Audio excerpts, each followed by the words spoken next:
experienced software engineers have gotten the wrong impression of vibe coding. So let's set the record straight.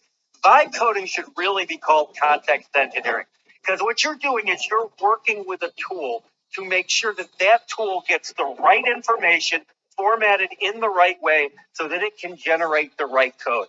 Now, that is no different than programming in a lot of different programming languages, where you have to take a strategy ahead of time and figure out and plan what you want to do and the results that you're planning on getting out of it.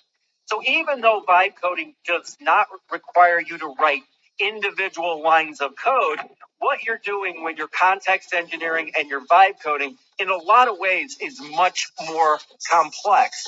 And I've been coding for over 30 years, and I am now a vibe coding convert. It is really hard for me to envision going back to the level of productivity I had before vibe coding, even though honestly I know the code I write by hand is better than the code that Claude writes.